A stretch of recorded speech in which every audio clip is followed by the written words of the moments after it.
Hello, it's me, Annalisa, with my spiritual friend. It is Sunday night, February 21st. I think it's 21st. We are coming to you at 8:30 p.m. Eastern Time, which is when we're always here. Oh, God, I don't see anybody in the chat again. Why is this happening? Let me see if I can get it a different way. Nope. Well, that's annoying. All right, we're going to have to do what we did last time. I don't know why this isn't working. I'm going to end this. I'm going to start a new one. I'll be right back. Look for me. Oh, it's working. Woohoo! It's working. Okay, never mind. I'm not going to end this. So as always, all readings and divinations are for the purposes of entertainment only, as in accordance with the law, as many states have fortune-telling laws. But I am a reverend in the Spiritualist Church, and it is a part of our spiritual practice to do readings and connect with Spirit and connect you with messages from Spirit. We do believe that the avatar that we live in, while it ends its journey here when we have the thing called death, that our soul is everlasting and that we do continue on. Let's see. I did that. I'm not a doctor. I'm not a lawyer. I'm not a therapist. I'm not a financial advisor. If you need one of those, please seek those. I hope everybody is well. I thought I'd give you some interesting updates. One is a validation, and one is how we talk about manifestation. I talk about manifestation a lot. I suppose you guys listen. I'm super into it. And I've been listening directly to Neville Goddard stuff lately. I even just got one of his books. I have some of them on Kindle, but then I've been listening to them as well, so when I can walk through the store. And this is interpretation of scripture, because he talks a lot about how the Bible is parables, and there's all this hidden meaning in it. And so I thought, well, I'll get this and look at it. But somebody I know who will always post a Bible quote, I thought, let me look at this in the Bible, because I do have a Bible. And I read it so differently now, thinking of it the way as Neville teaches, right? So his idea is that Jesus is when it is within you, and that your and this is his interpretation. I kind of like it, that your imagination is what creates the world. So that's it's just a different, interesting way to look at things. Anyhow, my mom is in Texas. I have a lot of good friends in Texas. So far, I haven't heard anything about anybody's houses, the pipes bursting. My mom does live in a condo. There's 8 units in her building. And I think in her complex, 6 or 7 buildings had issues. One of the people in her building had an issue with water and pipe bursting, so she hasn't had running water since Wednesday-ish, Thursday-ish. She had a trickle, and then she didn't. And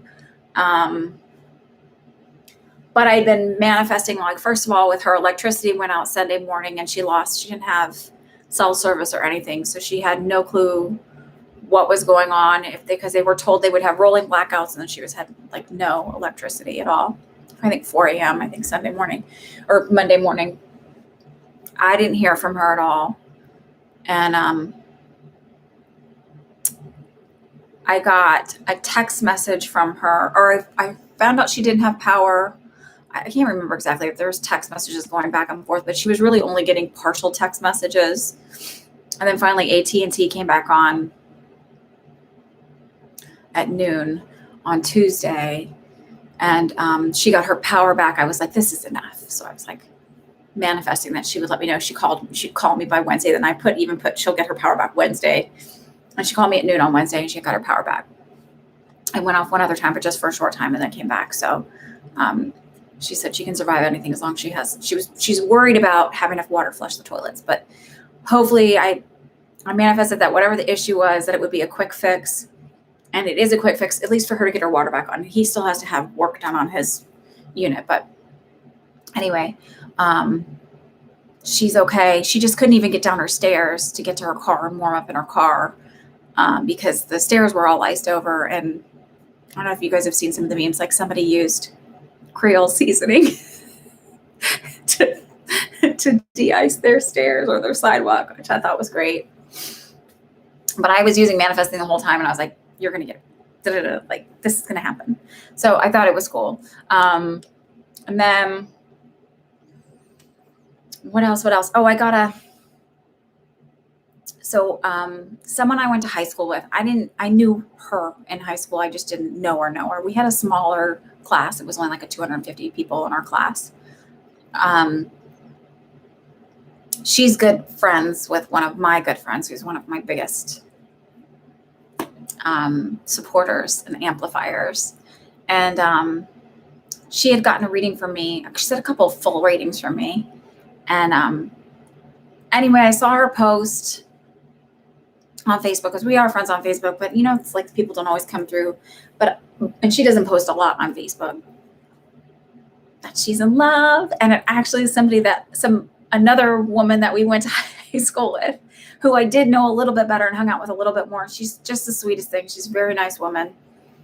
And but I guess in one of my readings, and I didn't know this because I was messaging them with my good friend that's good friends with her, and I was like, I'm so happy for her, because she had like a really crappy relationship. And you guys, I want everybody the best for everybody and all of you. And I get excited when you tell me that your dreams are coming true, or the things that I told you happened and all of that. But she's like, we were texting the other day that you predicted this. And I don't remember predicting it. But apparently I told her that she would meet somebody from her past, that the person that she was going to be with would be from long ago, and that the person would be spiritual and have like a holistic business. And she does. So I'm pretty excited that I was right about that. But I'm even more excited that they have found each other, because I think that they're really wonderful for each other. And you can see in their picture how incredibly happy they are. So I'm always about everybody's happiness. So I am going to still send out energy and healing to everybody, because I think that it's a really good way to start out the show. I hope you aren't too impatient. Hi, Devery. Okay, I'll check my PayPal. KK doesn't have access to my PayPal. Sorry, KK. If you don't get a response from me on email, by the way, I'm having some issues with it right now, and I've been in contact with the company that I do my email through. It's through like something with WordPress that's this Titan whatever, and they can see all of my incoming emails, but apparently I can't, and I can't even see it on my app. So, and this is like a fairly new switch over from what I did before. Okay, Devery, I've got yours, and Cheryl, I've got yours. So, KK, if you wouldn't mind kindly adding Devery and Cheryl to your list. Apparently a workout has been detected. I must talk a lot with my hands. Good Lord. Okay. So let's send out some energy. I hope everybody's doing well this evening.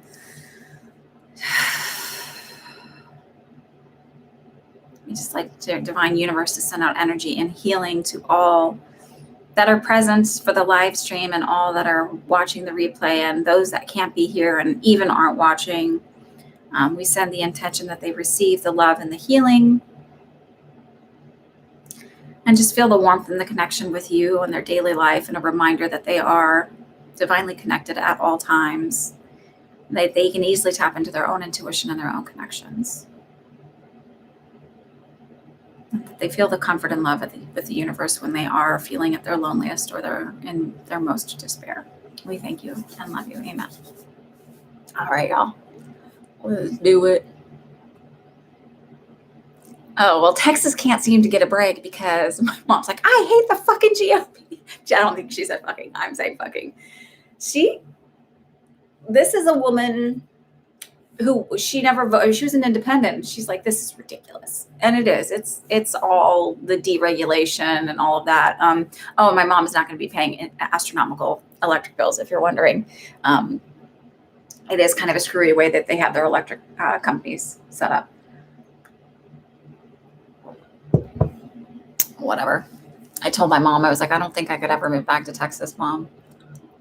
Even though New Jersey's totally corrupt. I don't think I could move back to Texas.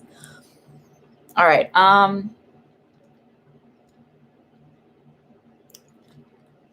Okay. You're reading a book about death. What book is that? What's it about? Oh, a play. Ooh, crazy here. All right.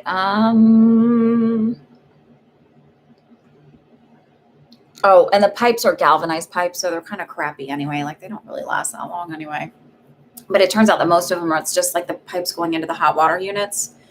So that's why they can do a quick fix on it. Just like shut off the guy's hot water heater, and then they should be able to provide cold water to the building. And my mom's been super uber careful. Like she only does pickups. She doesn't do, she doesn't go to the stores or do anything. Like she's like full on quarantine. Most of y'all would go batshit crazy doing what she does. She is she's a tough lady.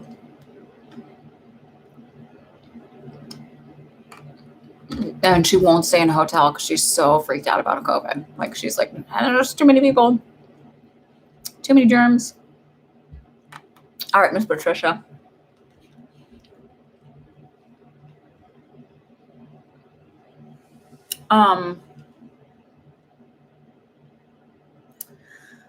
Who? Miss Patricia, don't use me as a doctor.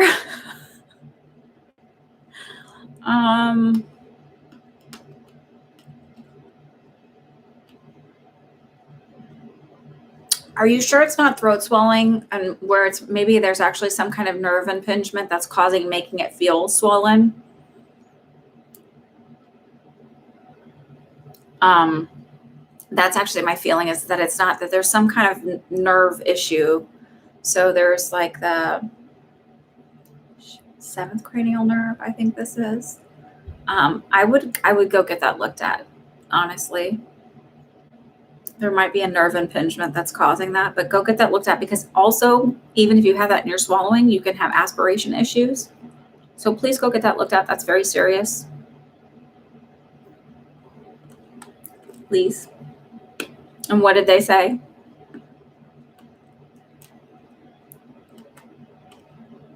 I don't feel like it's actual swelling.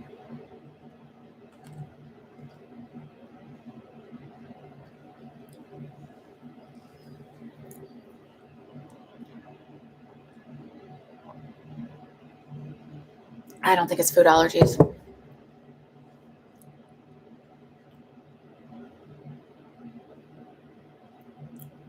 I'm happy to be wrong. Let me just see, because I keep hearing something and I just want to see if that's what I think it might cause it before I even say anything.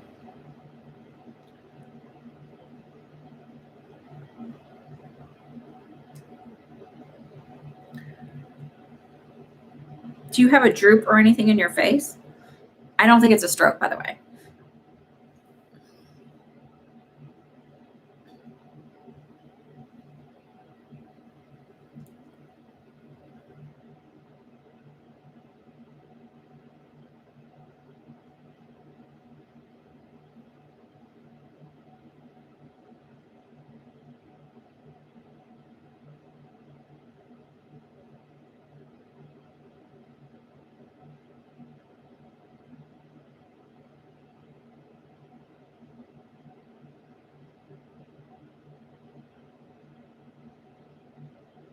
Yeah. So I just looked. My feeling is Bell's palsy. That can cause a tingling, and if it causes like a numbness, sometimes when you have like a paralysis, it may feel like your throat's closing up, and that can and I just looked to see. So that's what I kept hearing was Bell's palsy. So I don't know if it's maybe a very mild case of it, but go get it looked at, please. Get another opinion. I'm happy to be wrong, but that just seems really serious to me, that that's not something you kind of mess around with. Just in general, those kind of like throat, like, so the first thing that they will always tell you, like if you're looking in emergency situations, it's your ABCs. It's always your airway, right? So any kind of throat swelling to me is like airway. Make sure you keep your airway open. You don't always have to get a facial droop or whatever. If you get a mild case, you could maybe just get partial. I'm happy to be wrong. Did taking an antihistamine change anything when you had it? I've just never heard of jaw tingling as far as an allergic reaction. That to me signals more of a neurological issue.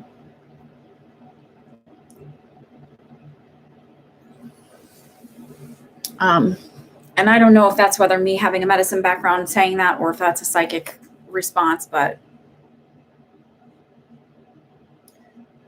if you want to ask a different question, you can, but please go see the doctor.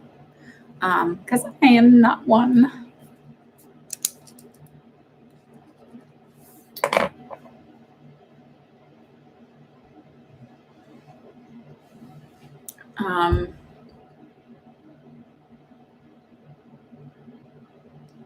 Laura H., if you're here, if you want to ask a question, if you want to, okay, you'll see a doctor. Promise me. And then let me know what the heck it was. Laura H., if you have a question, if you want to ask a different question, Patricia, you're more than welcome to. May I receive a general message, please? I've been thinking about writing children's books. So when I read the second part of that question, I'm going to address that because I get an immediate reaction to that. I get real tight in my solar plexus chakra. So, and I get a lot of anxiety around it. So it isn't that spirit doesn't think it's possible or that you shouldn't do it. It's more that you're the only thing standing in your way for that one. So it's that fear of failure. How will people receive this? It feels a lot more about how people perceive you rather than it's a confidence thing. How much will I pay for my real estate purchase? Sorry. I don't feel at the top of your budget because I'm asking it that way instead of numbers wise. So I'm asking if I was in my budget range, where would I be? It feels like 3/4 of where your budget is. So I'm not going to be at the top end, but I'm not going to be mid end. I feel like right at 3/4, 75 to 80% is sort of where I feel of what your budget is where you'll be. And it feels like some remodeling has already been done. And then there'll be some stuff that you'd like to do that'll come in the second, third year of ownership that you'll remodel. I feel like maybe the kitchen's already been done and it's pretty nice, in pretty good shape. So Laura, the block to you doing your writing is not the universe setting it up. So it's not they're you can do this. It's really just, you need to get past your belief systems. And you're giving yourself anxiety. So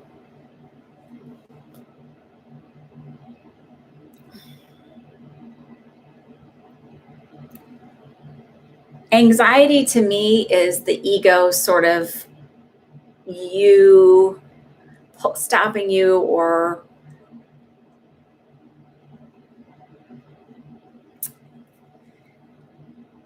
anxiety, stress, that response or whatever is the ego. So let me go back to the story. Is the ego sort of kind of going where it was helpful to protect you a long time ago? It's become a hindrance now. That's the feeling, is it's stopping you from leaping off the edge, but really you need to leap off the edge in this case and that you'll be safe. It's that feeling of oh my God, this is a big step. So it sends you into that fight or flight response when you think about it, and then the anxiety response kicks in, and really you're safe even if you try to do it. You're going to be okay.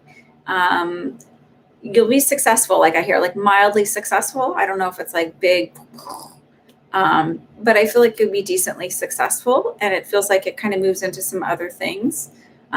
As you said, you're thinking about several things. It feels like I do a few things. I'm not just in one. I'm not just a children's author.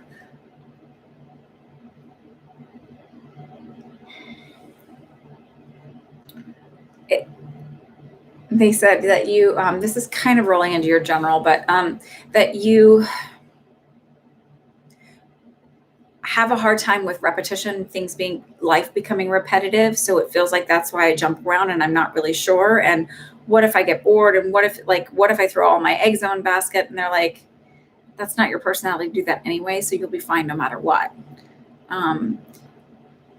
And if you believe in manifesting, then you create the experience that you want, right? So you need to get rid of those limiting belief systems that are holding you back, that fear. And it feels, again, fear in my solar plexus. So not my heart chakra. That's a loving, where we give and receive love. Solar plexus is all about how we relate to the world, how the world relates to us, and our self-esteem. So they're sort of like, you'll create the experience of being successful and doing all of these things. Like, just let go of those fears of, and again, it feels like self-esteem, like, because it is a big step to kind of do that, create yourself and put yourself out there, your creative side out there, right? Because analytical, not to say like it's easy, but it's easy in the sense that you usually follow like the rule books that are already set up, and creative is like you just go with it, and that can be scary.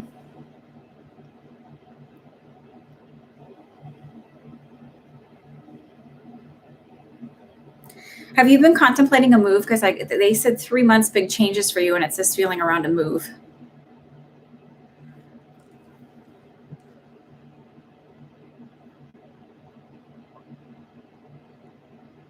And I don't think yes a little is meant for contemplating a move, or you've been contemplating a move. Is that, can you just validate that? Because there's a little bit of a delay. So sometimes I'm worried you're answering to another question.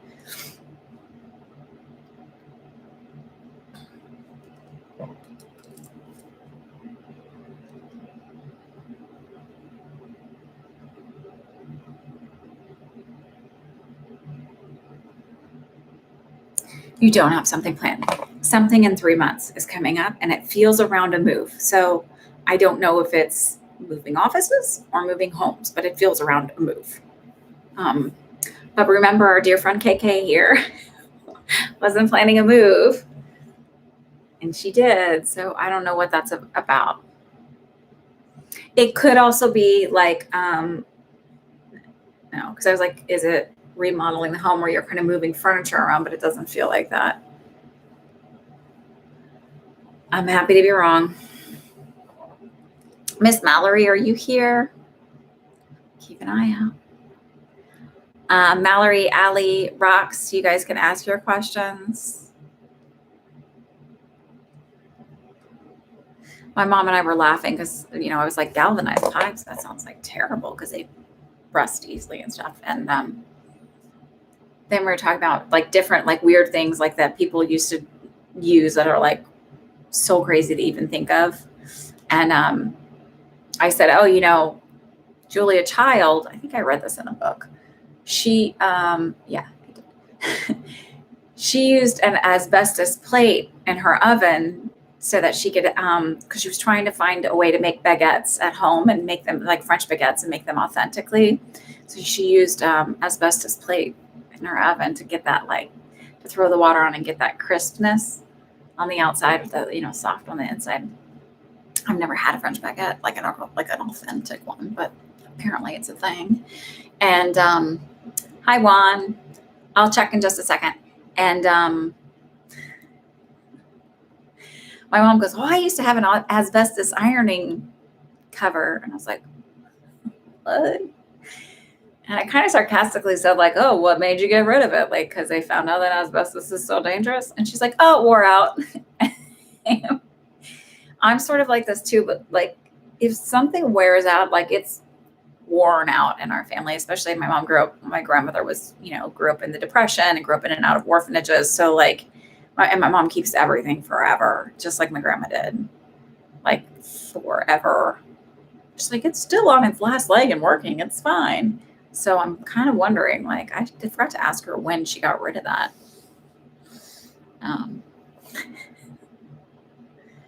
All right, can I have some guidance for my upcoming week? You betcha. So please like and subscribe, share me with your friends. Again, if you're trying to email me, it might take me a minute to get back to you. Okay, can you add Sydney and Juan with 2 questions?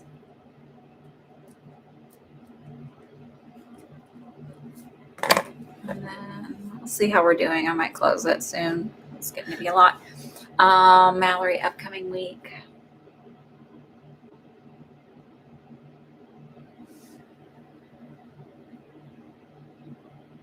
Is there a work celebration or a work birthday party or something? Because I just feel like silly and they're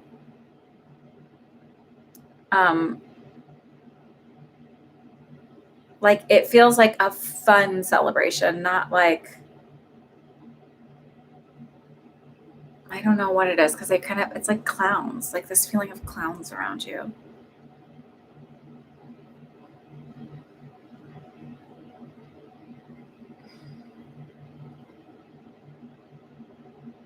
So is there a birthday or something like that coming up with somebody at work? Because it feels like work related, not personal. Coworkers having a baby. Because I was like, baby shower? Okay.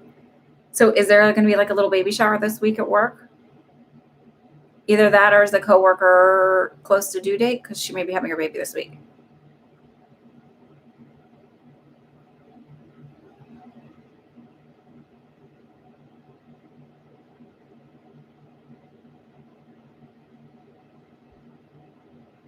That might be the birthday celebration. Do you know when her due date is?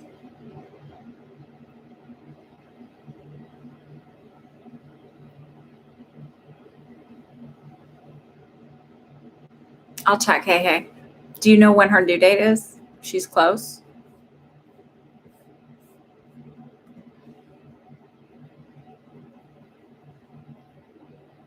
Oh, yeah, I got you, Marlene. Miss Hey. Just add her in after Juan. That was weird. It actually came in before his, but it didn't show him.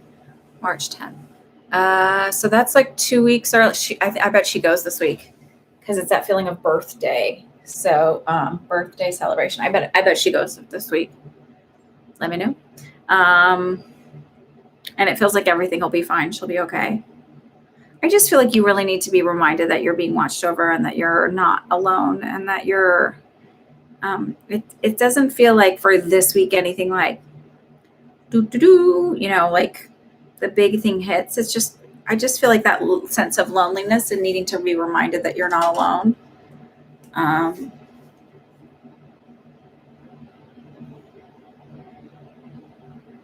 everything's working out for you. And then I just asked kind of about your stepdaughter.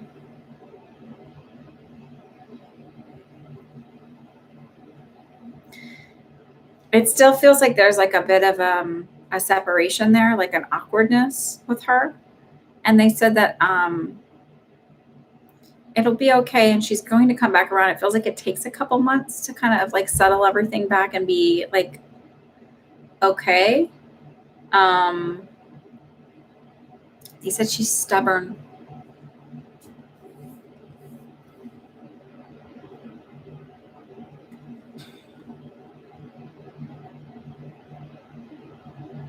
Does that resonate with you, Mallory? Allie, if you want to go ahead and type your question, rocks. So it just feels like a couple months where it's like it takes a little bit, but she'll come back around.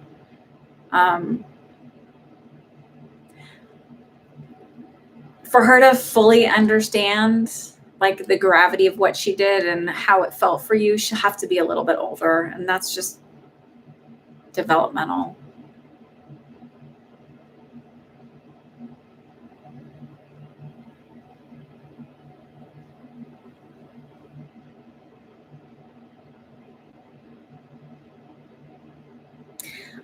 Rocks, because yours is a little easier and quicker. It's more straightforward. So the feeling I get is yes, but make sure you get it in writing. So it feels like either getting a concession or getting it written in writing that they're going to take care of this or that it's something, but it just feels like get it in writing is very, very important.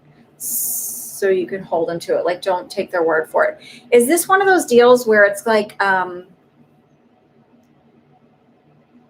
I bought my house, when we bought our house, the same company, like a different realtor within the same company was the seller. the seller's representative.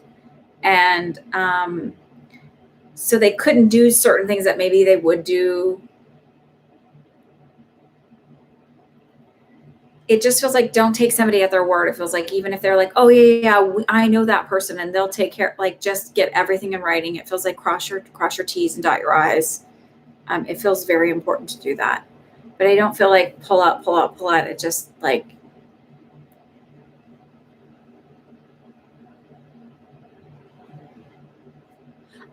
it just feels like whatever it is, make sure like don't take them on the word that they know somebody or that it's going to be okay.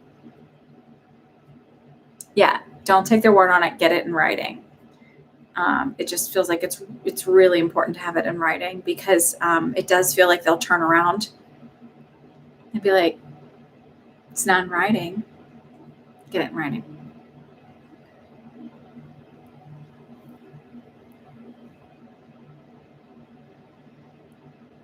I don't feel like there's any surprises though, like with the inspection or like once you move in, I don't feel like there's a big surprise. Like, oh my God, we didn't know about this. I mean, there's normal house wear and tear stuff that happens, but I don't feel like a big, have you had the inspection yet? Because I don't feel like there's a big,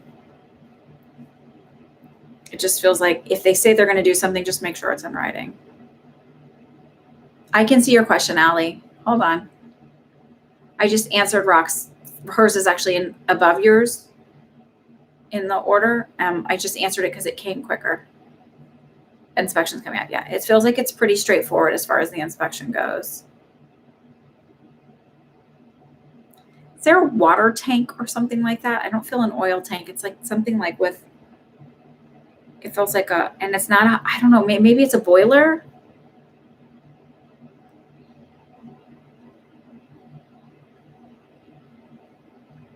Do they drain boilers? I don't have a yes. Okay. Well water. Okay. It feels like there's something with the well or the water. Like it feels like there's maybe a little concern around there. Like either, I don't know if they clean the well out or what. It just feels like there might be a slight concern around that. But again, it doesn't feel like it's a big surprise. It just feels like, well, with age and everything else, it's sort of to be expected, but make sure you get in writing that they say they're going to do X, Y, and Z, whatever it is.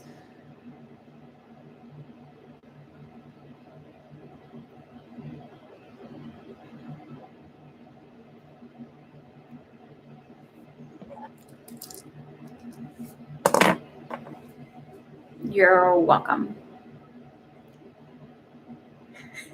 That's okay, Allie. All right, so the next dude you're going to be dating.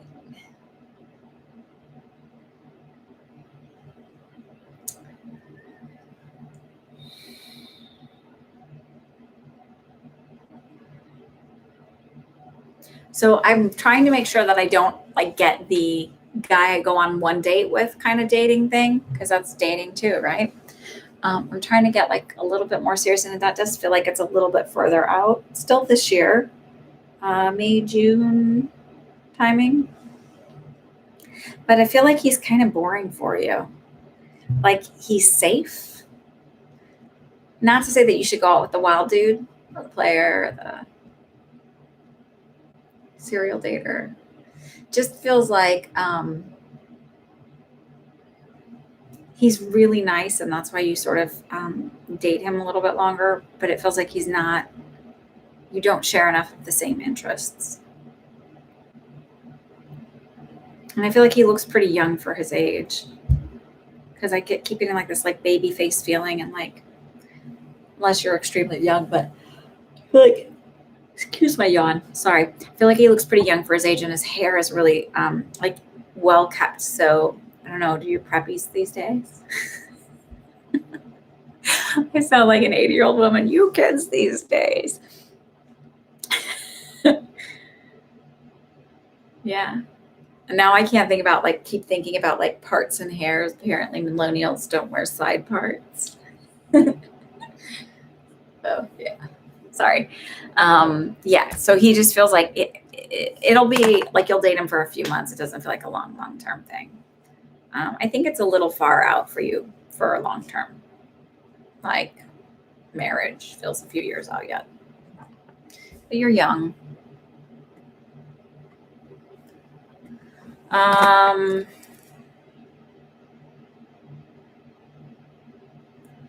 guess trendy. I don't know. No, like a preppy. Like, do you ever watch 80s movies? Just like really like clean cut. I don't know.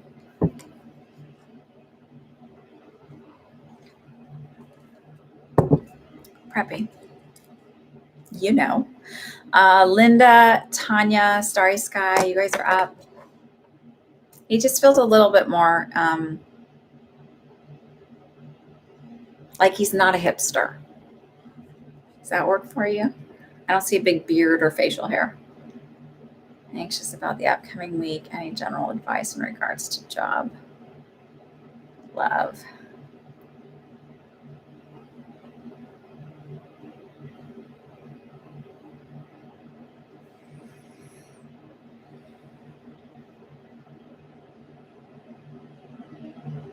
Do you have your interview this week? Because it feels like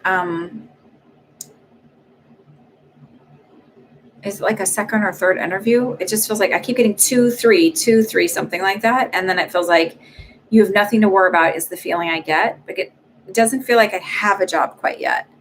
Okay. So it feels like you have nothing to worry about. So just go and like literally go in there with the mindset of I've got this job. They're going to hire me. Your third interview with 2 people. Perfect. That's my 2, 3. It feels like you've got it. So you need to go in there with it. Like they love me. I'm great. Not obviously don't walk in the door like, hey, you love me. But in that mindset of manifestation, like I've got this job. I know that they're going to call me after this interview, maybe within 15 minutes and be like, we really want to hire you. We like you a lot. We think you'd be a perfect fit for us. And you'd really work well with our team, blah, blah, blah, blah, blah. So walk in there like you own it. Now you just had a reading recently. So I feel like, and we did talk about the love stuff.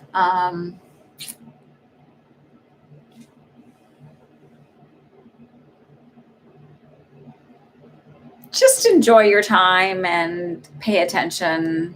I don't feel like this is I was right about, I didn't have a lot, it wasn't, I just didn't have a rosy picture of the person for anybody who's listening, that Tanya was dating. I didn't have good feelings about him. He broke up with you today. I'm sorry. Okay. But know that that's not because there's anything wrong with you. Thank your lucky stars and thank the universe for bringing that about. I feel like your mom had a little intervention with him.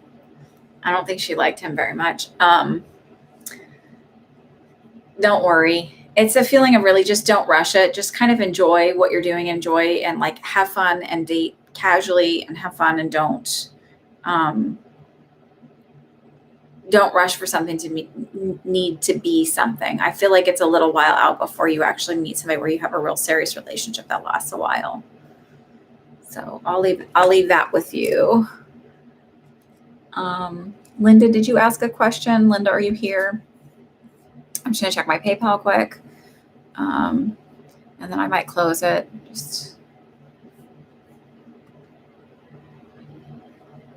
Someone had messaged me and said she wanted to join the thing and she hasn't gotten a reading or hasn't purchased one. So I was sort of leaving it just in case. I didn't want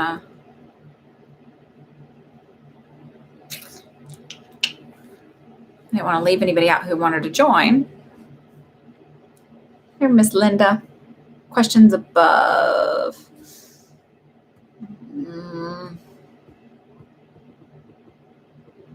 I don't see it, Linda. Do you mind just like copying and paste it or retype it? I would appreciate it. Because I don't see it. Thank you. Meanwhile, Starry Sky, you're up, and Shaheen, you're up as well. You guys want to all just, because I know there's a delay. So I bought this thing because I saw some tarot reader had it, and it's like a pendulum, magnetic one. And because I thought, well, maybe I would actually like buy into a pendulum like, the pendulums where you hold them, because I always think like subconsciously I'm moving it and it's going to do what I want. And I really do like, this is why I don't do tarot that much, except for like, I do it a little bit like on my own, but I don't do readings with tarot for other people because I really just trust what my guides are giving me. And it's the same thing where I'm like, I don't know about this crazy crap. I know some people really believe in it. And what's great is like when this other woman had her pendulum and she did it, I was like, oh, that kind of made sense. But I don't know. I wish I really believed in all that. Like, I just believe what I do.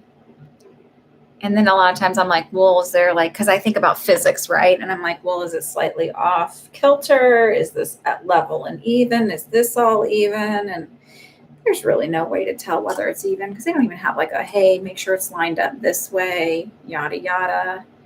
So there's just too many variables for this to be like a gravity situation, pulling it one way or another versus spirit. Linda, can you retype it, please? That would be really, really helpful for me because I couldn't find it. Starry Sky, you're up. Shaheen, you're up. Nicole R, you're up. Let's move through these. Oh, yeah, you don't know these things either. Yeah. So it was a little bit of a waste of money, but it's fun. Whatever. I am also just really intrigued with the way it bounces around more so than anything, I think. Do you see how it's like kind of jerky? And I find that sort of oddly, it went to yes. We see how it's jerky.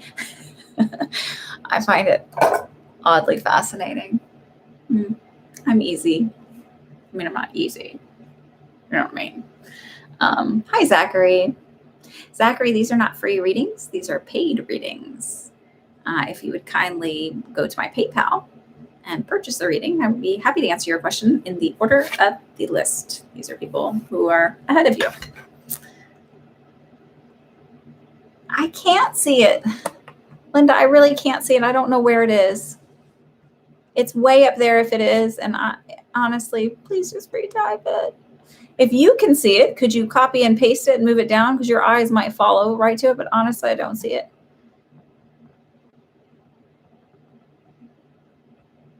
I don't see it at all.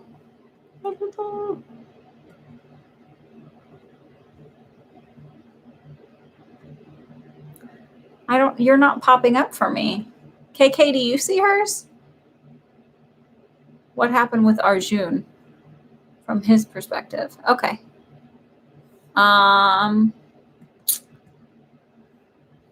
just checked, Zachary, but you still have to wait for the order. I did. All right. We'll add Zach to the list. Or Zachary. Just Zach here. All right. But you still have to wait for order, okay?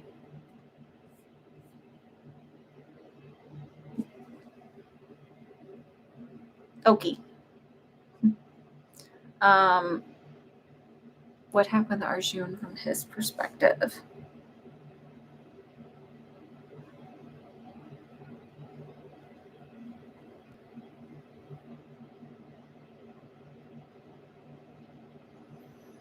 Does Arjun have some kind of respiratory thing, either asthma or it feels like he might have some depression. But I just felt like some kind of respiratory thing.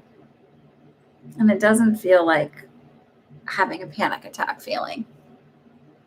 I don't know if you can hear me because I don't know if I'm projecting. Sorry, to talk through my yawn. Does he have a respiratory issue? There's like maybe, I just feel like heavy breathing.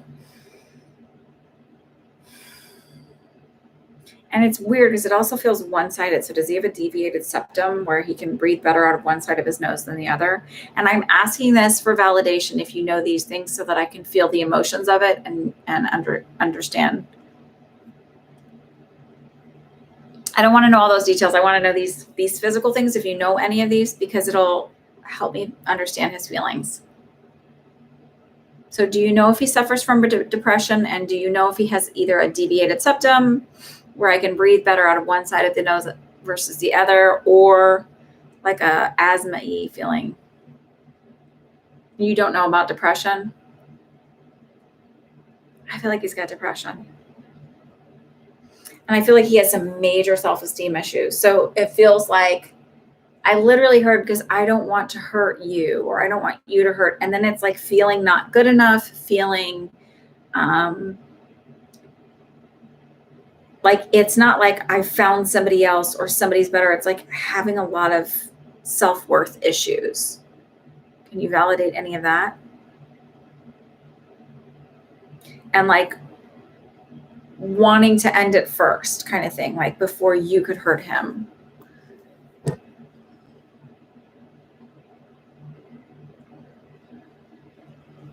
And I don't want to say like, oh, you're better off, right? But it does feel like, when people have mental health issues like depression and self-worth issues, it's not to say that they're not lovable, and it's not to say that you shouldn't be in a relationship with them. But where he's at in his process of healing, he's not really ready to do the work to change the thought process to heal himself and move forward. It's sort of like he's still a little in the dark and lost and can't quite find the light to lead him out. So it would be a relationship where there's a lot of reassuring and encouragement and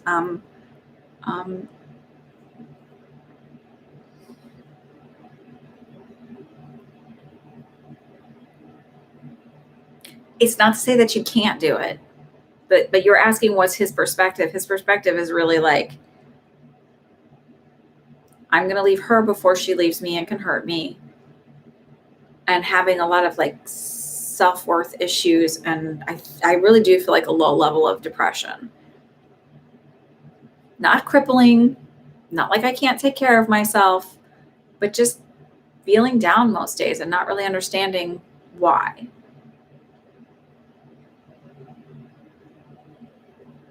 So to say that like it's not about you, it's really him. It's really not about you. It's really about the stuff going on and the chatter going on inside his own head about who he is and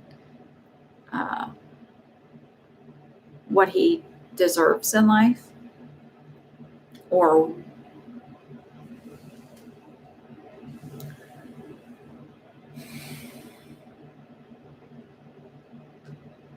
look, I'm happy to be wrong.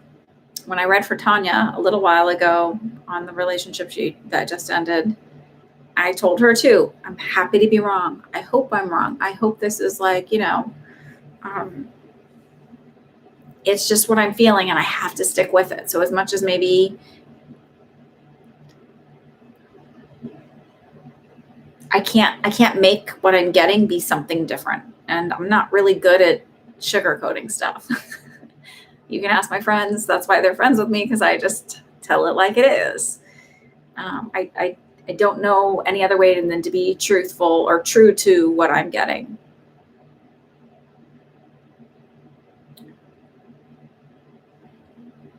I don't know that I see you guys getting back together either. So I want you to understand. I think the main thing is here is it's really not about you. It's not that you're not valuable or you're not worth it or you're not like, I understand the feeling of rejection, because it does often feel like somebody's rejecting you when they're breaking up with you, but it's like an energetic mismatch. And he actually thinks that you're welcome. It just feels like you're sort of vibing over here and he's here. And it doesn't mean that either one is bad or better or, whatever. It's just, they're just different. So they don't hit, it's like, I like different stations on, I've been listening to I gotta be honest, I've been listening to like a lot of Neville Goddard lately and manifestation stuff. So I haven't been listening to channels so much. And I like Bill Withers too. But it's like, there's the Fish channel on Sirius, and then there's like Howard Stern, and there's the Beatles channel, right? Like maybe you don't like Howard Stern. I like him. I think he's a fantastic interviewer. And I think I really think he is like a very big heart. And he has evolved exponentially. But so you have all these different channels, right? And like, you may not like the Beatles, but it doesn't mean it's a bad channel. And you may want to listen to the Beatles, but you're over here and like, you're just not going to hit the right wavelength. That's the best way I can put it. Starry Sky, are you here? Shaheen, Nicole.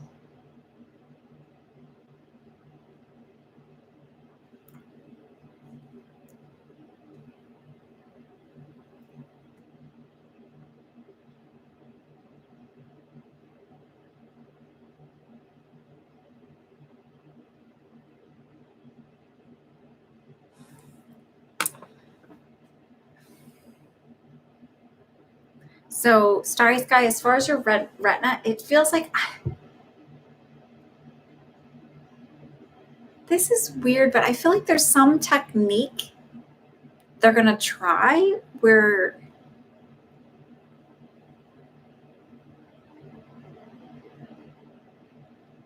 it doesn't feel like it's completely like,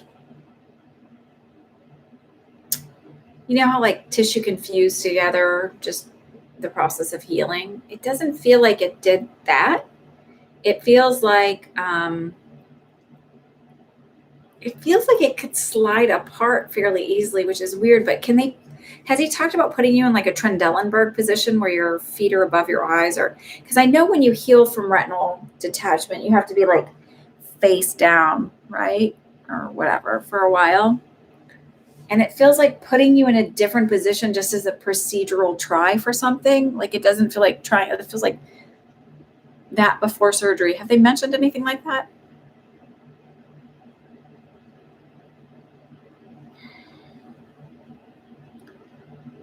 And as far as self-heal, the feeling I kind of get is like, hi, Emily. I'm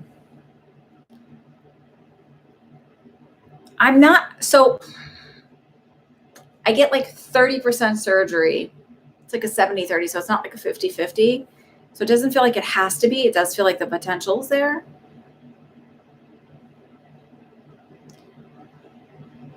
My manifesting advice to you would be, imagine being at your next doctor's appointment for a check and him going, I don't know, I have no clue how this happened, but nothing healed itself. So you are like the 1 in a million chance that would happen.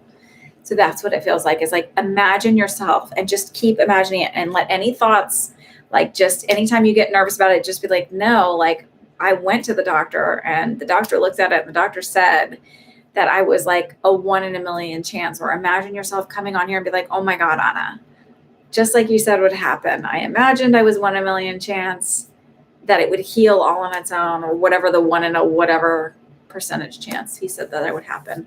And it did just that. He said it was like a miracle. Do that.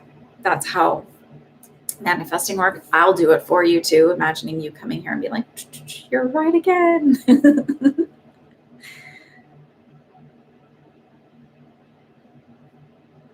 Because remember, I always want the best for you guys too. Like I think everybody should have happiness and joy and safety and feeling good about themselves and everything that they need.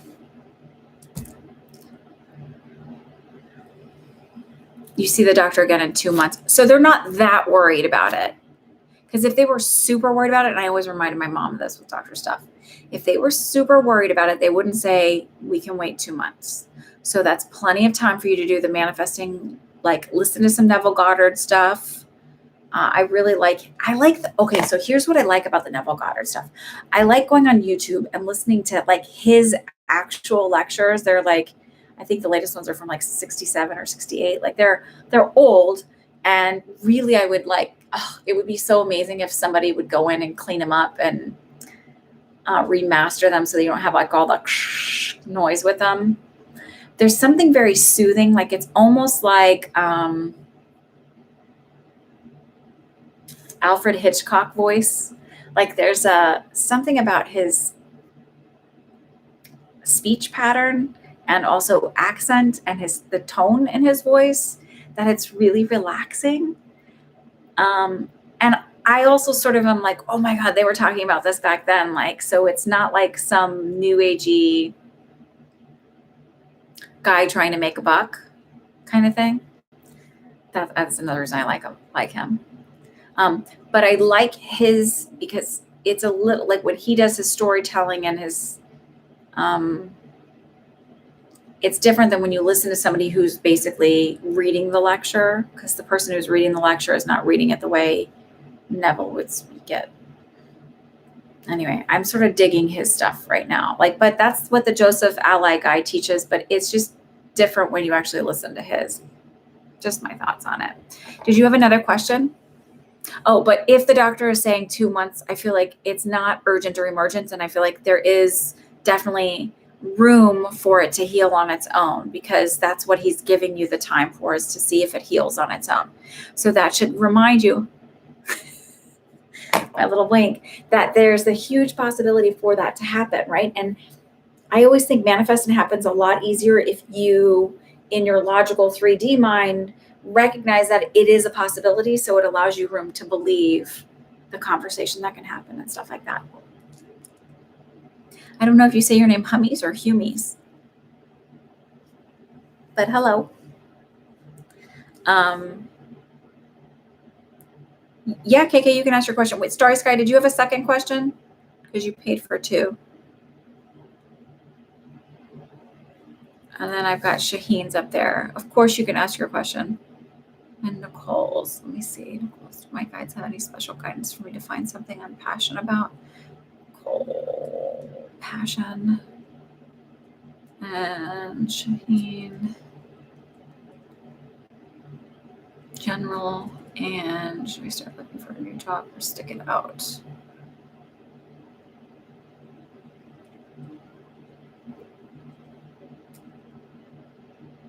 And no second question. Okay, thank you, Starry Sky.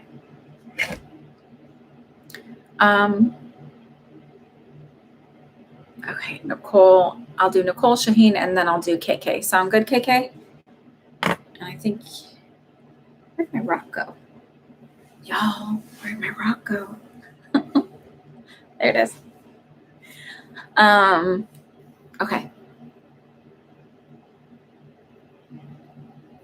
Nicole, what should you do to be part of your passion?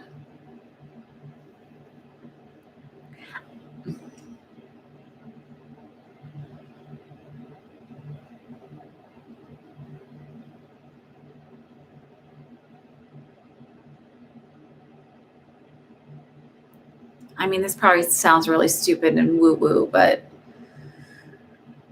it feels like you spend a lot of time looking around you what you don't have and how things aren't exactly like you want it to be, and sort of like the glass is half empty. And it just feels like, also, do you have a cat? There's like weird. It feels like really and truly finding meditation and doing gratitude journals and doing journaling, 3 things every day that you're grateful for, even if it's like, I can wiggle my toes today. There's plenty of people out there who would give anything to be able to wiggle their toes. So it's like, if that's the thing you can be happy about it. Even if it seems like the rest of it's falling apart for that day. It just feels like once you start to do that, you start to find joy in things. And then it's like, then you start to go, hey, I really want to try that. Because you're going to find your passion through doing things, which is a little hard right now with COVID. I totally understand that. But I feel like by June or July, we'll be getting out more and doing more. More people will be vaccinated. So it'll feel like we can be more social and have more experiences versus virtual stuff. Hi, Denise. So it just feels like sort of shifting my thought process, shifting my perspective on things is the first part.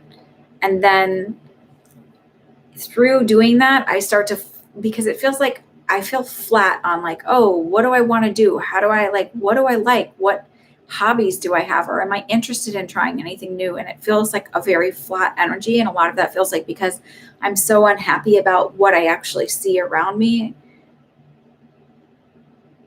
that I have to shift my perspective. And once I do, then I start to find like, oh, that might be kind of fun to go try. Let's go do that. All right, Denise. And then I'm going to close the list after Denise. Okay. I'll check Denise. So it just feels like really needing to shift the perspective. I feel like we talk about this a lot, but it just feels like it's consistent. Like,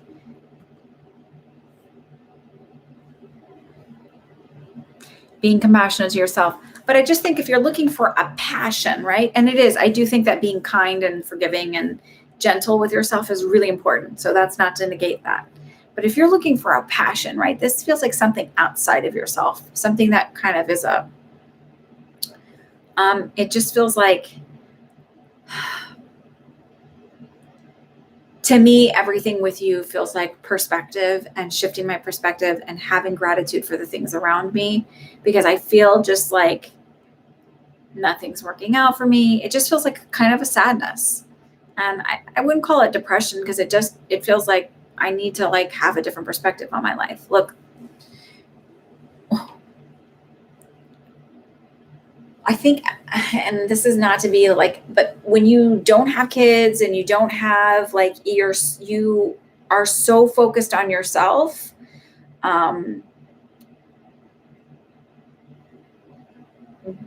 that oftentimes we get stuck in a rut. And I say this because I did this before I had kids.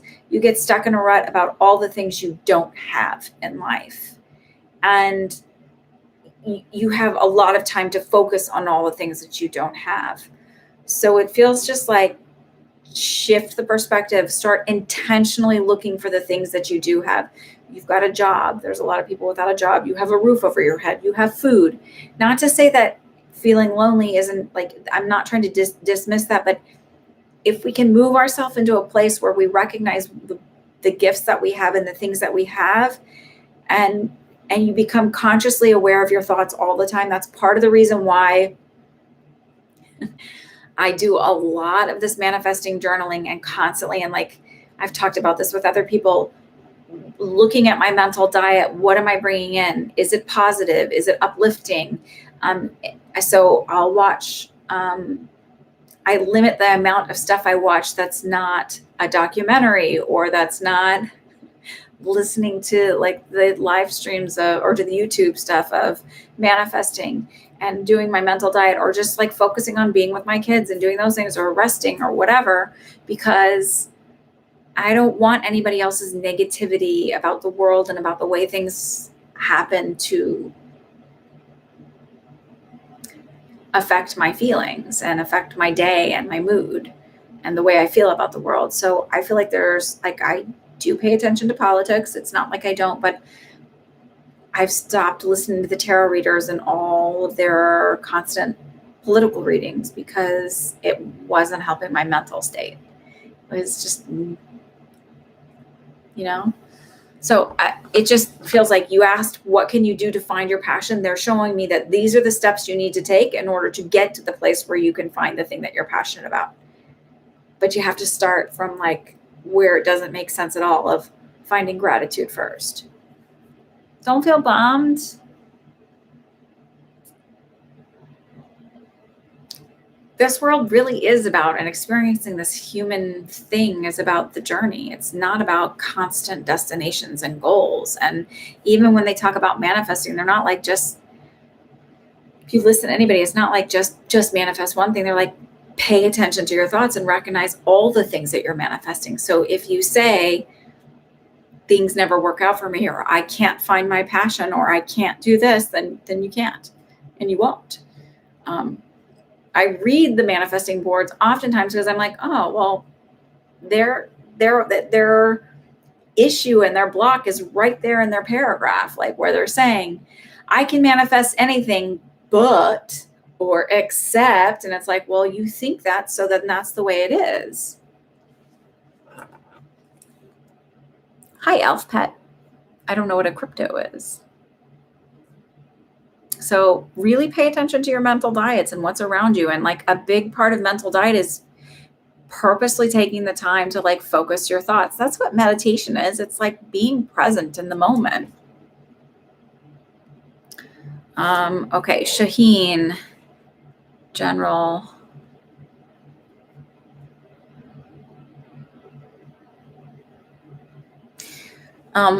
It's a reminder for you, Shaheen. This is a little short, but it's seems relevant, and I think everybody. It's a reminder to do what's best for you. I do feel like you tend to. It's not that you're a people pleaser, but you do tend to put other people's needs and wants and desires ahead of your own, and they're sort of saying like, it's okay to do what's best for you. It's okay to honor what you need. It's not selfish. I did hear a really great Abraham talk where she said Esther Hicks was channeling Abraham Hicks, and they were saying like, and for those of you that don't know, it's like a group of entities that she channels, and they refer to themselves as, or it's a collective energy that they refer to themselves as Abraham, and they said, isn't it strange when someone says like, you're not doing this for me, that's so selfish, but they want you to give up everything so that you can please them. And it's sort of that idea of like, it's not selfish to do what you need to do to take care of you and find your own happiness. So do those things. It's okay. You're not a bad person. You're not selfish. You're not all those other things that they put upon you. It's not your job to make other people happy or to please other people. They have to do that themselves. And then the other part of that was you were asking, should you,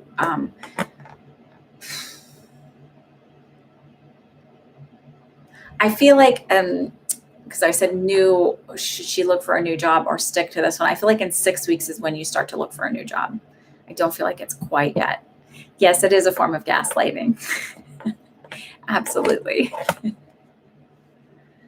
But people do it in different ways. That doesn't, it's like, oh, well, it's not always so direct as like, that's so selfish of you. It's like, oh, I know a lot of people, I've allowed a lot of people to do that in my life in different roles, different forms.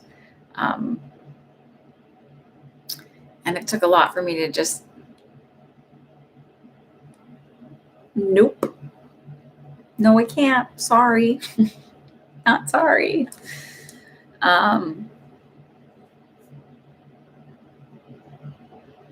So, and I always teach people this, that boundaries can be totally absurd to other people, and it doesn't matter what your boundary is. Like your boundary, the only person who has to respect your boundary is you. That's it. Nobody else has to respect your boundary except for you. Because if someone's not respecting your boundary and you're respecting it, then you're like, okay, well, I just don't have time for you, and that's okay. So I always use this example because it's super absurd, but it helps you understand that it doesn't matter. And you'll get this response a lot when you're setting boundaries. So not really do I have this rule, but I'm just using it as an example. You can't wear purple shoes in my house.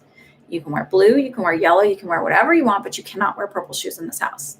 And then the person coming in who's my friend or my family member says, and they love me so much, says, well, but that guy down the street says they can wear purple and nobody else says that you can't wear purple in your house, blah, blah, blah, blah, blah. And that's just so strange. And you're so weird for having that. And what's wrong with you? And everybody else is okay with this. So it's an absurd thing, but it doesn't really matter what the thing is and what your boundary is. If it's your boundary, it's your boundary. If it's your comfort zone, it's your comfort zone, and you're entitled to it. So then it's like, well, why don't you go to their house? Why don't you go visit them? That's totally fine if you don't get it, but this still is where I'm at. So if you can't respect it, that's fine. Then maybe we have to meet out somewhere else, or maybe we have to find another way around this, but I'm not comfortable with this. And you don't have to respect it, but I'm going to. That's just an easy, and you will get pushback when you set boundaries, especially on people who don't like boundaries. So for the job, I felt like in like 6 weeks is when you'll start looking. I don't get a feeling of when, but I did get like when you'll actually get the new job, but it feels like 6 more weeks. And I don't know why that's significant. Nicole, we did yours. KK, you're up.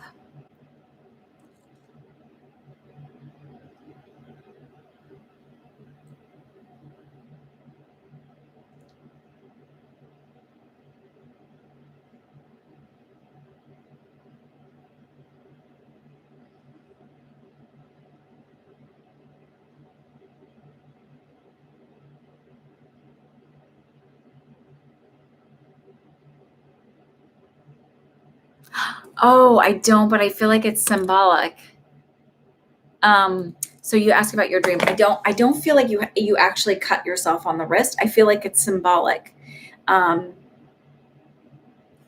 he sees it as your death, and it's a chosen death, right? So it's your chosen death, but it's not. It feels more spiritually speaking because you're starting to open up and see things on a spiritual level. Sorry, I'm just trying to figure out why. Just make sure I'm not missing something. Um, so it's not your actual death, like, right? So it's like moving forward and making this spiritual change in your life is like a death because it changes you that much. It changes your perspective on life and how you approach life. And it's very different, but it's definitely not an actual hurting yourself or whatever. It just immediately when you said that's the feeling I got was like trying to kill yourself. But so it's your choice. You're making the choice. You're making these changes. These are yours to move forward through. But it's more symbolic of the change and the death and the rebirth that happens. So when you think about the death card in tarot, it doesn't mean actual death. It means transformation.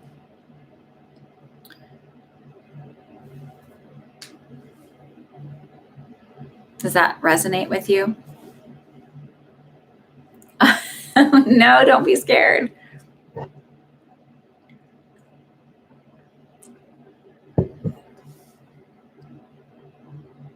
The move will go well. It'll be just fine.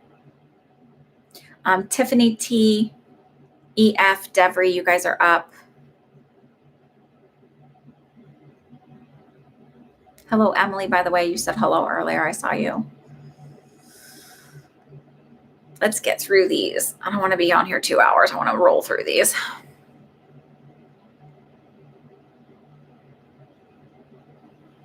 I'm also going to be doing, this is until April, but I'm going to be doing another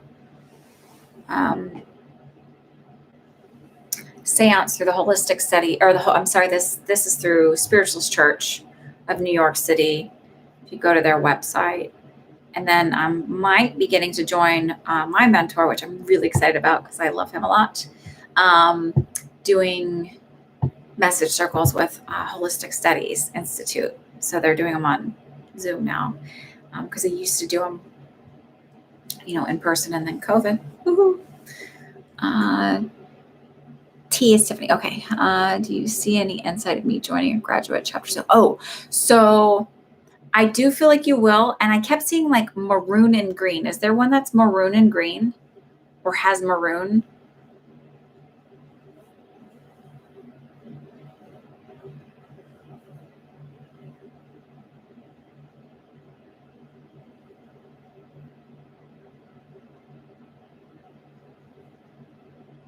So EF, I'm going to go ahead and answer yours while no. Is there something that, I don't know why it just feels.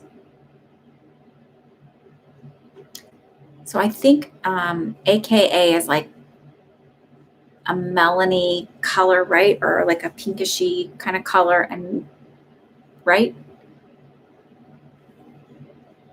Because it felt much darker than that to me. Maybe it's a darker pink, like a deep. Maybe it's not quite, but it's like feels deep colored. It doesn't feel like bright. Is there like a deeper red, or like, is it a deep pink?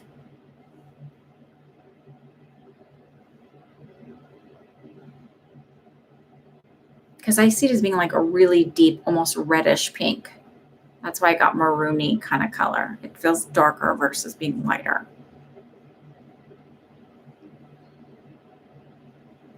Does that make any sense? I don't feel like it's AKA though. I feel like it's something else. No.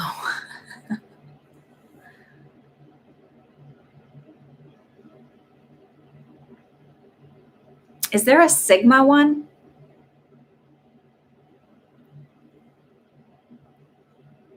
Or one with Sigma in it?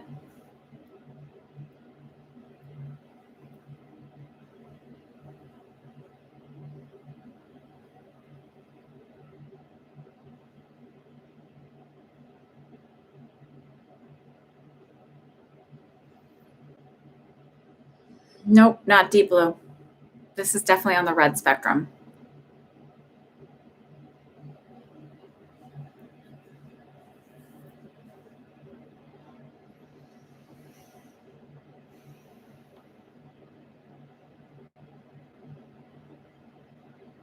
There is a sigma. So it's whatever it might be that one then, because I don't know what colors they are, but you'd asked for colors at first, but they said, I heard sigma. So I don't know what that is. So I can't go, well, it's this, and this, because I don't speak Greek and I don't know all the Greek alphabet because I was not a Greek person, meaning I didn't do sororities or fraternities. They were not a big deal at the school I went to. So I think there was only 3 fraternities and 3 sororities at the school I went to.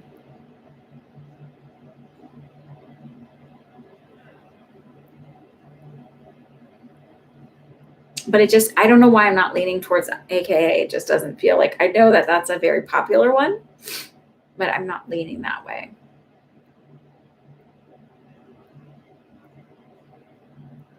And it feels like it may be smaller, but it's a better fit for me. Like it feels warmer and more inviting and not rush.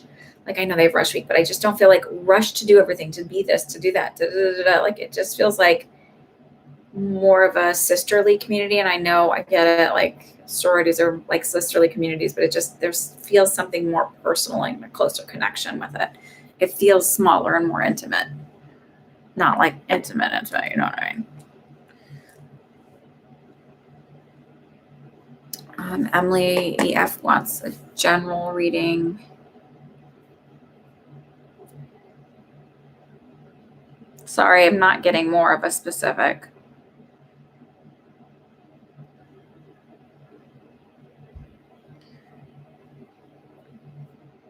You're welcome. Is this I heard second time around. So would this be a second time trying to get initiated or a second time applying or whatever that is?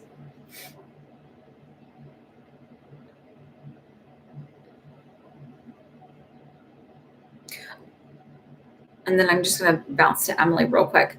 Emily, I felt like immediately I felt a little bit of a heartburn when I kind of felt on you. And I felt, one, they said that you're doing better than you think you are, but I do feel like having a little bit of low level of anxiety around it. And then also, you're welcome, Tiffany.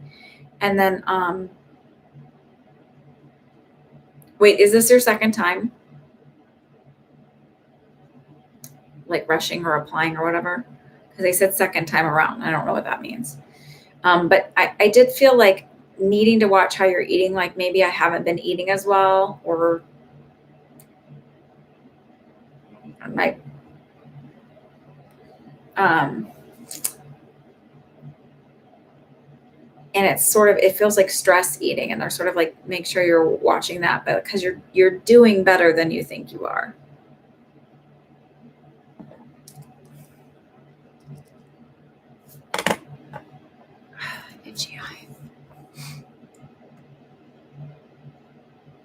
You've been stress eating. Okay. Stop.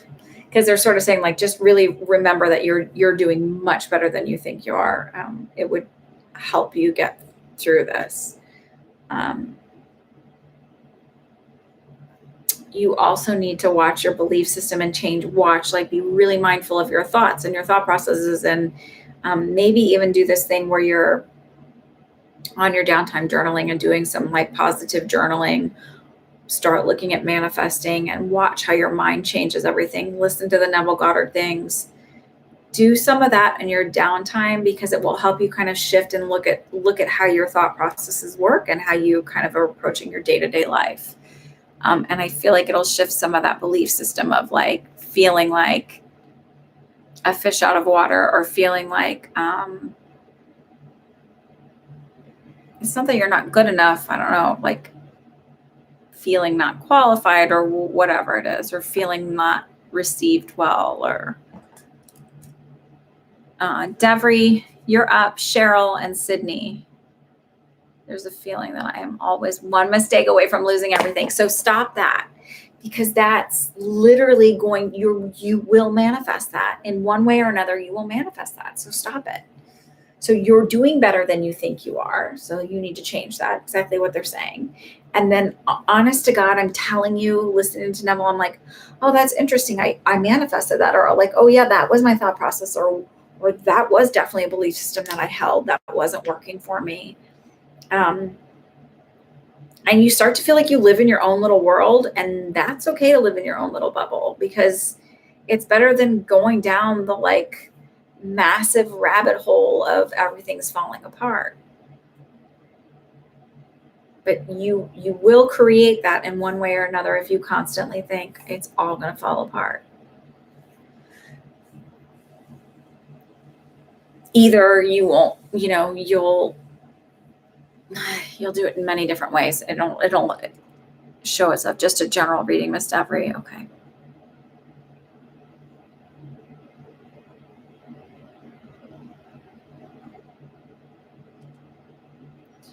And it's not to say that manifesting is super easy and changing but it is and it isn't.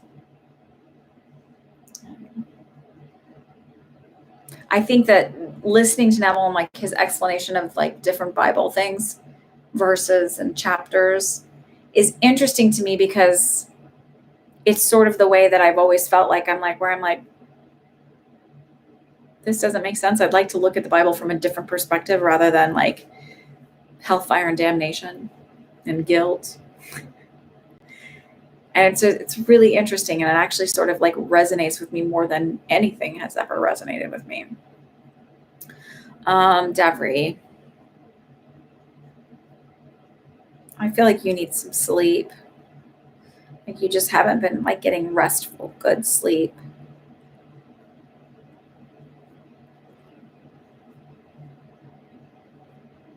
This is another case of like really needing to like every day 3 things that you feel good about. And it may be, I woke up today. It may be, I can breathe all on my own. It may be things that seem like, why would that be something I'm thankful? Like you don't really think about it much, but it like, maybe that's what you have to feel for, but you really need to like start doing that for yourself.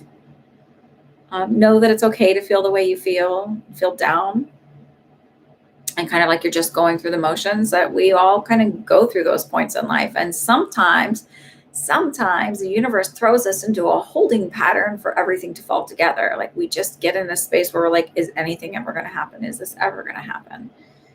We all go through that phase too. So you are not alone.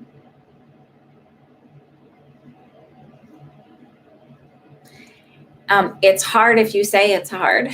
And that's the whole thought process thing of like, watch how you change things. That's a belief system. It's hard to see things in a different perspective. And so then it is. If you believe that, then it is. I don't think it's that hard to see things in a different perspective. I'm always asking too, like if I'm struggling with something, show me a different perspective. Show me how I can see this. And it's like these light bulbs go on, like, oh, well, maybe it's that, maybe it's that, maybe it's this, or like, where I get frustrated or like, why would someone do that? And then like within an hour, I usually get an answer from my guides, and they give me this very clear information that just like pops in my head about it. And it's like, oh, and there's no emotion attached to it. It's just a very matter of fact, it was this, not that. Oh, okay. Whenever I'm struggling with something or it feels like it's harder, I think, well, somehow, and I often say this, I know that I'm going to get to use this to help somebody. I know that this is part of the growth process. I don't think I'm being punished. Those are all perspectives. It's easy to say I'm being punished, but it's also very easy to go, well, this is going to teach me something. I'm going to learn from this, and I'm going to be able to help somebody else with it too.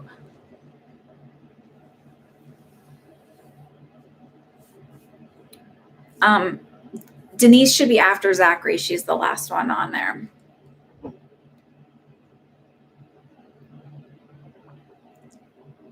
And there may be crossovers in messages from a few of you guys tonight. Understand that sometimes that happens the same kind of energetically. We kind of come together and we ask certain questions because several of us need to hear it. And also, so you get it. over and over and over and over again, because we learn through repetition as well.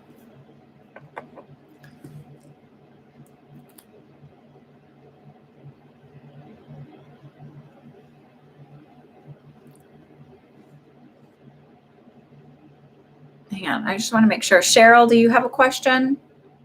I don't want to forget Cheryl on here. Got Cheryl.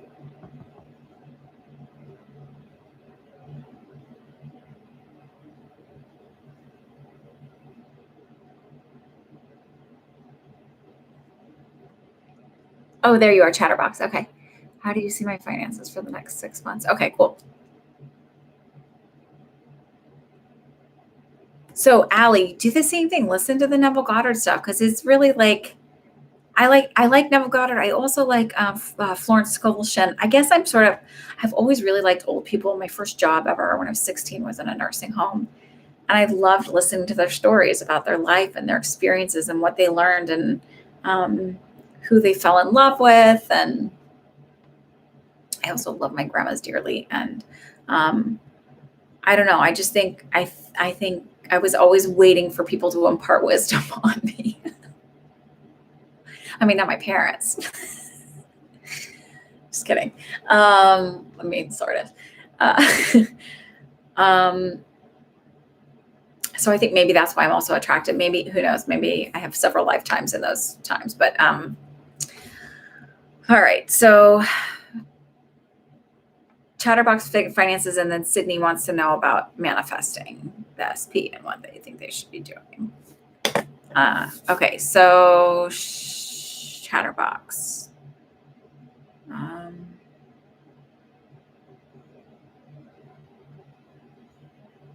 Let's see, what is it? February. So we're gonna let's look at March, April, May, June, July, and August.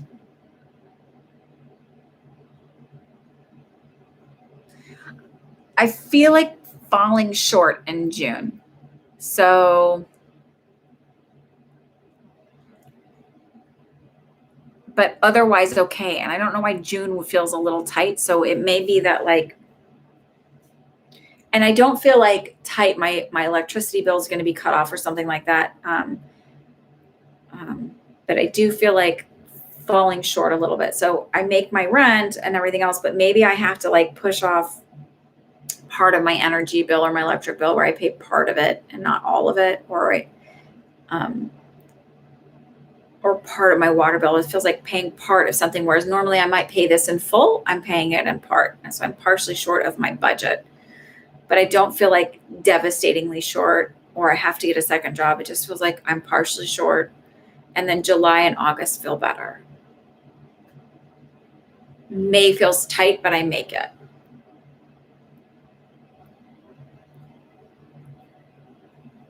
And then I feel like after August, I start to pick up. So I don't know if you work on commission or something where it just feels like it starts to get more, or I don't know how it works, but like it starts to get a little bit more, or maybe you're, what do they call it? Freelancing or something like that, where you don't have quite as many jobs in that period of time, but then it starts to pick up and I do fine. Does that resonate at all with you?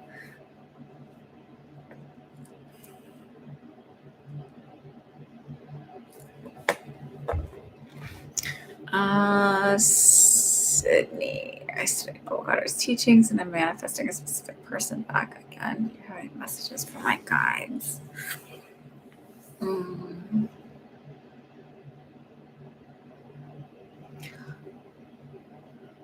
It does. Okay.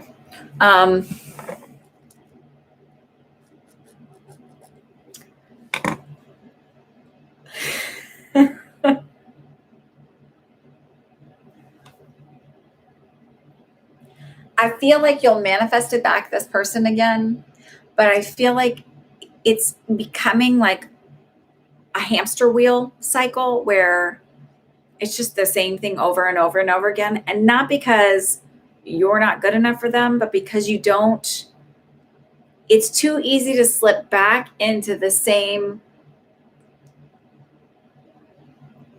patterns and thought process, subconscious thought processes when you're going after the same person over and over.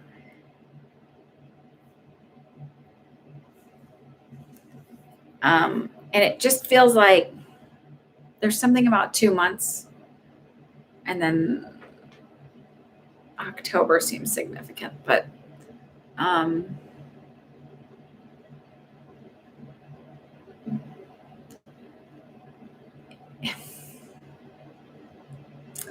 I know on those boards, I see a lot of people like, I want him back. And I remember in dating process and being like, I want them back, because I was in this like rejection phase, or they were so good. And like literally one of my guides one night was like, it's not going to happen. Like loud man voice. It's not going to happen. And I was like, fuck you. Because they were so tired of me being like, please let it happen. Please let it happen. And this guy was like a total bag.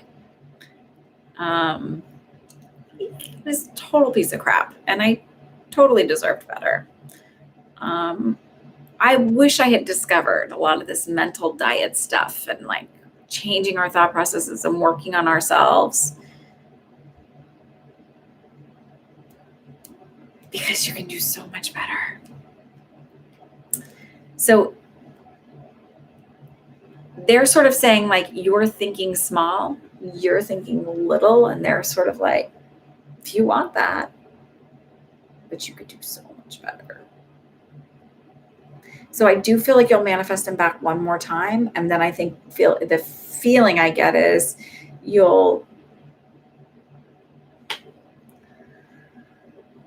seems like he gaslights a little bit, and like he tries to make you feel bad about things that you shouldn't feel bad about. Is he a little? I keep seeing like a little guy. So either he's actually a short dude, or he just feels like energetically very small, like not very expanded. I also feel like he makes fun of you about a lot of your belief systems. I also don't believe in karma. I don't at all. I don't know. I used to, and now like the more and more I'm like starting to look at stuff, I'm like, I don't think there's karma. I don't think that there's punishment. I don't think that it's like we have to be with. I think that we go through certain, if you believe in the Neville Goddard way that our thoughts create things and our underlying subconscious belief systems create things, right? If you believe that, then that means that we allow certain behaviors and we have that same pattern repeat itself because we are still maintaining that thought process and creating it over and over and again in different relationships throughout the thing. It's not karma, it's our thoughts. Right? So if we heal that and we change our belief system and we heal the way we think about ourselves and we heal the way we approach ourselves with the kindness and dignity and compassion that we do with others, then those all of a sudden stop and the karma is gone. The lesson is learned. We've healed that, so we no longer attract that subconsciously or consciously, whatever it is. That's why the karma thing sort of like kind of, I don't know that I necessarily believe in it now.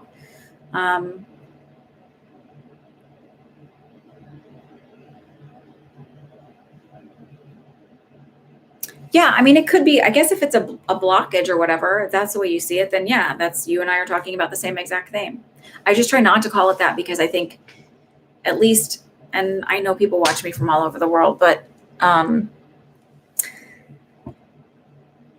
in Western society, karma is seen as like a punishment or like a, kind of a negative connotation. But that's the feeling I get is really like he'll come back around one more time, and then it's like you sort of click and go, yeah, I can't. It's not that you couldn't heal it or you can't change him. It's just that sometimes it's the hardest thing to do is change a person or the pattern, because they're a constant reminder of it's too easy to slip back into the old stuff. Like it's easier to change us and then move on to a new person and have it be a whole new experience because we still remember all the old stuff with that specific person. Juan, you're up. Hey, you're up. Zachary and Denise. Old stories are hard to drop. I think many times that's why it's just easier to move forward with somebody new. Message from your inner child. Meaning what's your blocker, what's holding you back? I just want to make sure I'm asking for the right thing because I don't think I'll get it from your inner child. I'll probably get it from your guides. Mr. Society seems to be very fatalistic. Yeah, I think that's also like goes along with like a lot of new agey things where they're like, it's evil or you need to protect yourself and all of that other stuff. I think it's just another version with a different book to the, different cover to the book. Okay, so let's go with Juan here. I move into an apartment this year. Yes, you will, but it feels like third quarter of the year. So figure September, October, maybe looking in August. And what's interesting is I feel like I've got the money saved up for what I think I'm going to be doing. And then somehow I'm getting a deal on it. Either there's no broker's fee or the deposit is smaller than I have to, or it's a nicer apartment for less money than I thought I would have to spend. But I feel like getting a good deal on it. And like lucking out is the feeling I get. And it feels, it doesn't feel completely bright and airy, but I feel like there's a room or like, I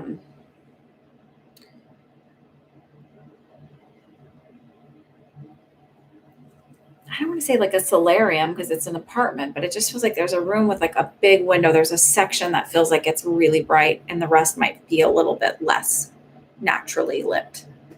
But it feels like, and it doesn't feel humongous, but it feels like nice.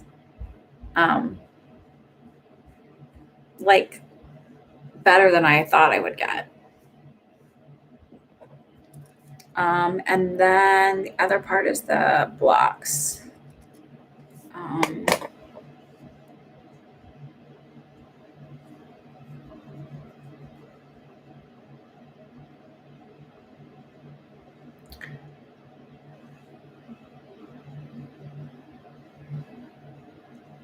Eva, the list is closed, but if you want to come back next week, I am here every Sunday night at 8:30 p.m. Eastern time.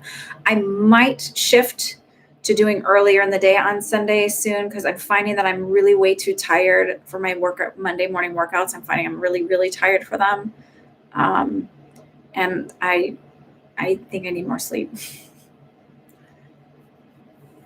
So I might be switching to do them a little bit earlier in the day. If you guys are for that, make sure you put in the comments afterwards. Yes, we're totally cool with that. If you're not, I don't know, I might lose some of you. I hope not, but okay. 1 blocks.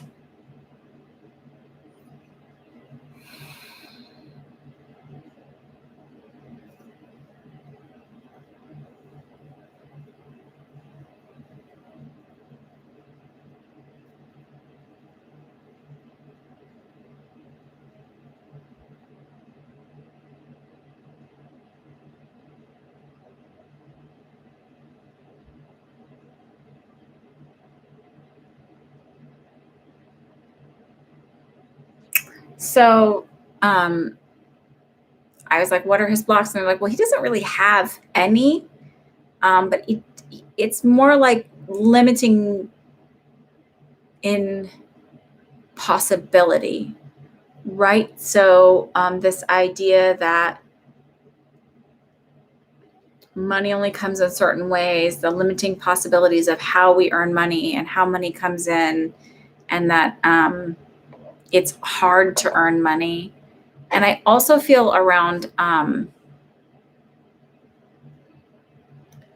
almost like moral feelings, because they show me almost like the snake. Like you think about the serpent and the Adam and Eve, and the serpent is evil, and it's this idea of like good and bad, and sin, and where your moral compass is, and it's sort of based in this old, almost very kind of biblical sense, rather than like, it feels more fear based than just faith and spiritual based. I don't know if that makes any sense, but it feels like that limits me in how I approach the world. And it feels like I have to earn something or deserve it, rather than just, I want to be rich, and I don't have to have a reason for it, and I don't have to justify it, and it doesn't make me materialistic or greedy, or I want to be, so silly, but like, I don't have to have ideas around like, well, if I earn this, then I have to do this, or I don't know. It's this idea of what like makes things good and bad. It's sort of limiting. Does this make sense at all to you, Juan?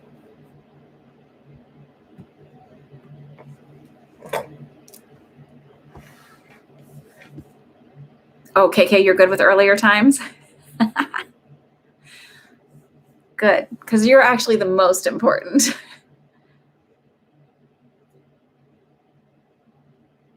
Okay. So it seems like to me that's what's stopping you from real like growth. And almost like, so it's almost like when I came to New York and I first got here, I went to the bookstore and finally felt like I could go to the New Age section and figure out my spiritual beliefs without someone going, "You're going to hell. You need to pray to the Bible. You need to get with the Bible. Have you talked to God about this?" And I'm like, well, shit, all this stuff is happening to me all the time, and I'm not a bad person, so let me figure out what it is. But that was the first time I felt like I could just breathe and go figure out what I believed without, because I lived in Texas and Wisconsin, like straight down the Bible Belt. And, a lot of people have strong belief systems there about God and what you should be doing. So it just feels like needing to have that moment to go like, oh, this isn't bad. This isn't that. This is, what if it's this, this, and this, and kind of like expanding that horizon. And like, yeah, not, it's like not living in fear and letting your little self inside of you know that they're safe and they don't have to be living in fear that something bad's always going to happen. Hey, is there anything my guides really want me to hear?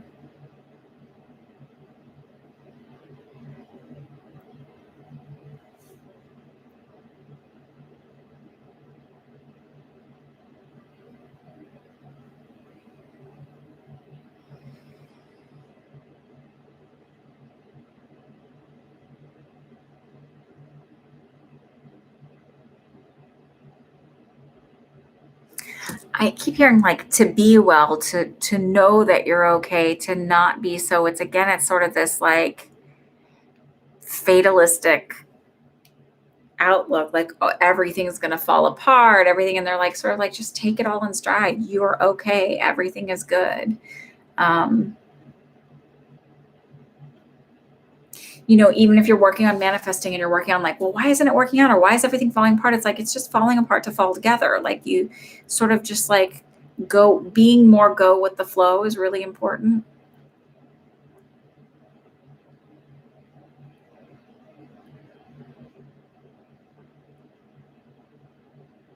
Why do I see you tiptoeing around? Are you tiptoeing around like your people in your home?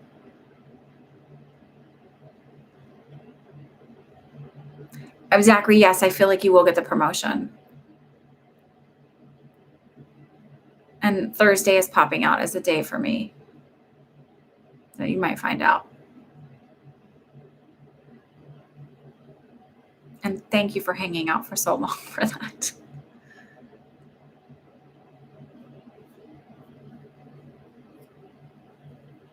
And Denise says, at this time, is Brad emotionally fulfilled with himself to pursue a healthy long-term relationship with me? Yes.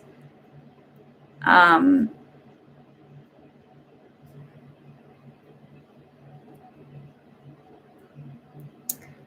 feel like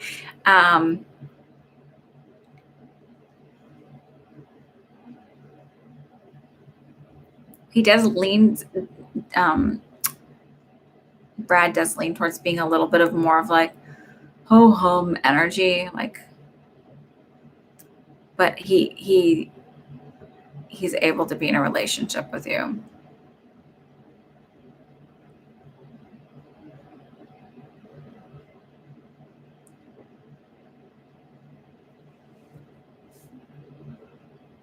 So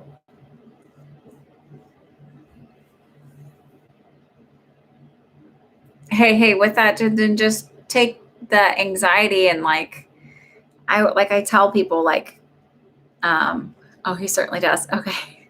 Sometimes if he does. A lot of people are, their own worst enemy.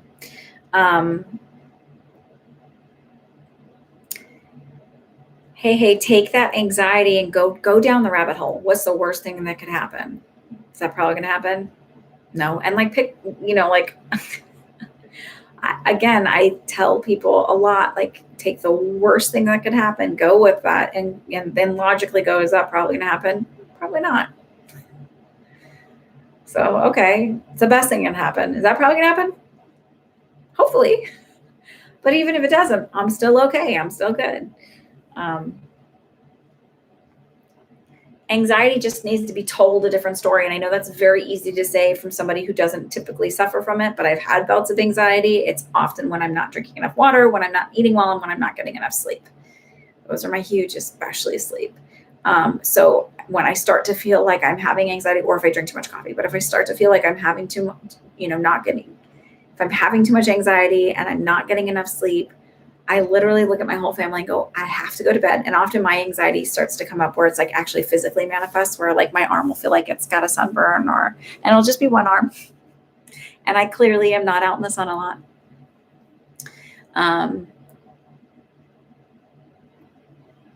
Devery, are you still here? I think it was you I felt like a little dehydrated with.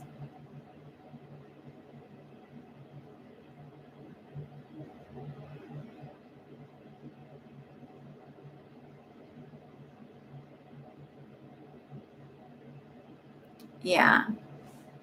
That's what anxiety does. It makes you think of crazy things. So part of that is manifesting that. Just start writing down all the way things, like just focus on that, and it pulls you out of the anxiety so you can't go to the crazy parts. Like if you're gonna if you start to feel anxious, maybe you have like a manifesting journal and start writing down like, I am okay, everything works out for me, everything's okay, and like just go to those, like that thought process of how you want things to be. Well, some people call it future self journaling, as if it's already happened, and that'll help maybe shift you out of that a little bit. Denise, I think you only paid for one question.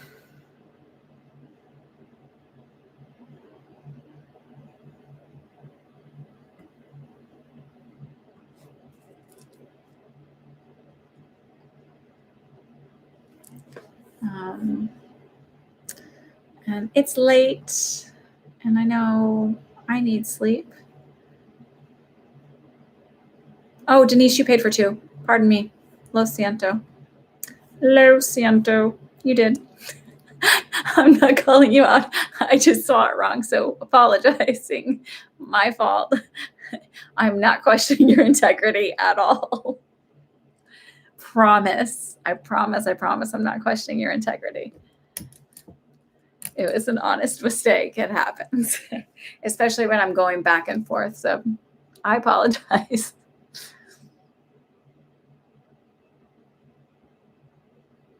I feel absolutely, by the way, for the reserves. I feel absolutely. I mean, legally they have to be, let's be honest with that. But yeah, I feel absolutely. I feel like they're very supportive of that. It doesn't even feel like legally we have to be. So we'll go, okay. It feels like extremely supportive. And I feel like even either your direct boss or the one above has a strong military family background. So, all right, ladies and gentlemen, I'm going to say goodnight. Thank you, KK, for your assistance. As always, I adore you. I'm extremely grateful for you. I'm extremely grateful for all of you for joining me tonight. I loved your energy. I like the input and the comments. It's nice to have that. I will be back next Sunday. Go to my website and join my mailing list. You'll be put in for, I give away a free monthly reading, a 30-minute reading each month I give away. But also because I send out emails, so if I change the time for next Sunday, maybe what I'll do is do it for it might be the first week of March already, but just to kind of get me in and going earlier, because this is getting a little late and it's really hard with my workouts. Have a lovely evening. Thank you for all of your support. I'll see you again next week.